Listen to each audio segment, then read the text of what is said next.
மூதாதையர்கள், நம் முன்னோர்கள், அறிவுஜீவிகள் மிகவும் இயற்கையோடு இணைந்து வாழ்ந்தவர்கள். அவர்களுக்கு தெரியும் எப்படி வாழ்ந்தால், எப்படி இருந்தால் நம் வாழ்க்கை ஜீவிதம் நன்றாக இருக்கும் என்று. அவையால் தான் இயற்கையோடு இணைந்து வாழுங்கள், இயற்கையில் உணர்ந்து வாழுங்கள். இயற்கைதான் இறைவன் கொடுத்த வேண்டும். இந்த இறை இருக்கிறதே, அந்த கடலும் அந்த மலையும் நேரம் தவறாத அந்த சூரியன் சந்திரன் இயற்கை ஒரு சக்திக்கு கட்டுப்பட்டு நடக்கிறது அல்லவா? அந்த சக்தி மனிதனால் உருவாக்கப்பட்டதா? மனிதன் வானத்தை தோன்றலாம், கடலை தோன்றி உள்ளே நுழையலாம், எதை வேண்டுமானாலும் சாதிக்கலாம். என்னுடைய அறிவுதலத்தால் சாதிப்பேன் என்று அவன் சாதிக்கலாம். ஆனால் இவை எல்லாவற்றையும் முழுமையாக படைத்து மனித ஜீவன்களுக்கு அளித்த மாபெரும் சக்தி ஒன்று இருக்கிறது அல்லவா? அந்த சக்தி எதுவா இருந்தால் அல்ல, என் மதம் உன் மதம், என் உன்முறை என்ற சமாதானம் சண்டையே வேண்டாம். எல்லோருக்கும் ஒரே மதம் சம்மதம். அது இறை கொடுத்த இறை மதம். அது எல்லோருக்கும் பரிபூர்ணமாக தெய்வம் ஒன்று இருக்கிறது நம்புவோம். எல்லோரும் ஒன்று கூடி கை கூடி சொல்லுவோம். இதுதான் உண்மை. இப்படி கூடி வாழ்ந்தால்தான் கோடி நன்மை கிடைக்கும்.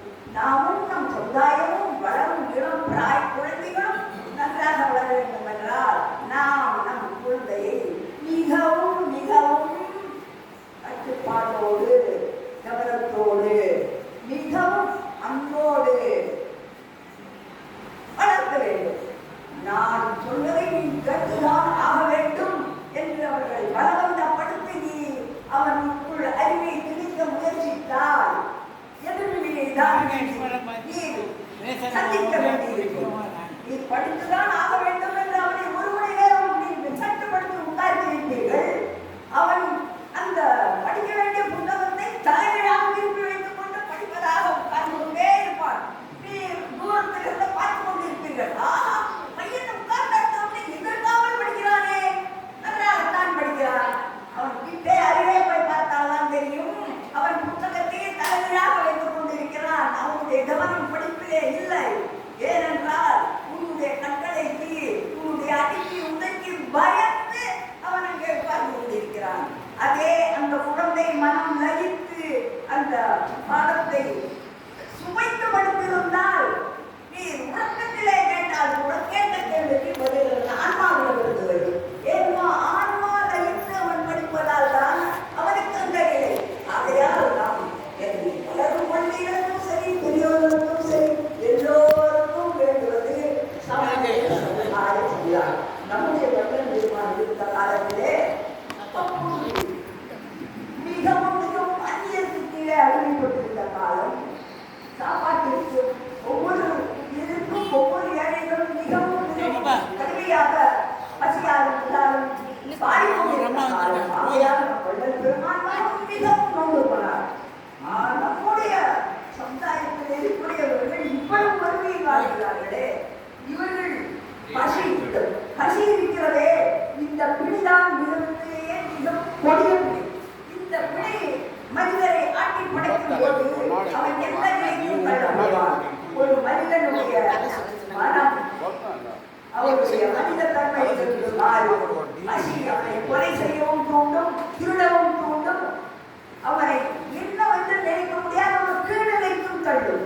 ஆகையால் தான் பசி கொடுமை, பசிப்பிடியை தான் முதலில் தீர்க்க வேண்டும் என்று அவர் மனதார விரும்பினார். அதற்காகத்தான் அவர் தன் வாழ்நாளில் மிகவும் மிகவும் விரும்பிய ஒரு அணையா அடுப்பு, ஒரு சத்திய தர்மசாலை, ஒரு இதை நிறுவ வேண்டும். நம் மனிதர்கள், நம் வாரிசுகள் பசிப்பிடி இல்லாமல் வாழ்ந்தால், மனம் குளிர்ந்தால், அவர்கள் நெஞ்சம் நிறைந்தால், கடுமையான கொடுமையான நினைவு, தீவு நினைவுகள் அவர்களை அல்லாது, அவர்களை திருநிலைக்கு தள்ளாது. அதற்காகத்தான் அவர் மிகவும் யோசித்து மிகவும் கடின முயற்சியால் தன் வாழ்நாளிலே அந்த சத்திய தர்மசாலையை நிறுவினார். அணையாத அடுப்பை ஏற்றி வைத்தார். திருநூலிலே ஏற்றி வைத்தார். இன்னும் இருந்து கொண்டிருக்கிறது. இன்னும் பல கோடி மக்களின் வயிற்று பிடியை பசி இருக்கிறதே, இந்த கொடுமை பசி. நமக்கு நோய் வரலாம், ஆனால் நோயை தாங்கி கொண்டு உயிர் வாழ முடியும். நமக்கு கால் உடையலாம், கை உடையலாம், கட்டை வைத்துக் கொண்டு வாழ்ந்து விடுவோம். ஆனால் இந்த பசி வந்தால் தாங்க முடியுமோ? அரைகணம்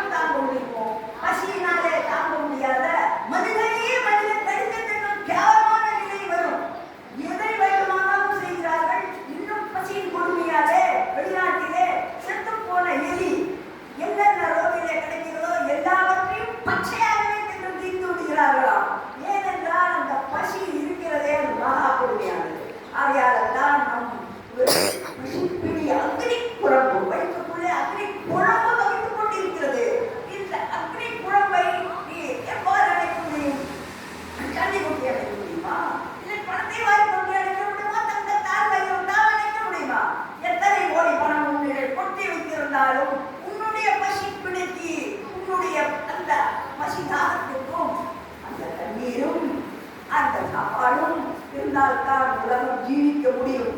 ஆகையால் தான் நம்முடைய வள்ளல் பெருமான் தாய் உள்ளத்தோடு மிகவும் மனித சமுதாயத்தின் மேல் கொண்ட கருணையால், பாசத்தால், அக்கறையால் அவர் நம் சமுதாய மக்களை நன்றாக வாழ வேண்டும், ஆயுளோடு வாழ வேண்டும், நல்ல ஆரோக்கியத்தோடு வாழ வேண்டும் என்ற ஒரே துணியால் தான் அவர் அந்த பசிப்பிடி தர்மசாலையை அவர் துவக்கி வைத்தார்.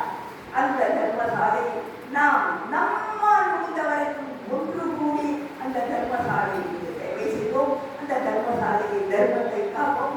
தர்மத்திற்காக எங்கும் வேண்டுமானாலும், எத்தனை நாட்டிலே எத்தனை கட்சிகள் வேண்டுமானாலும் இருக்கலாம், எத்தனை கொள்கைகள் வேண்டுமானாலும் இருக்கலாம், எத்தனை கொடி மறந்தாலும் பறக்கலாம்.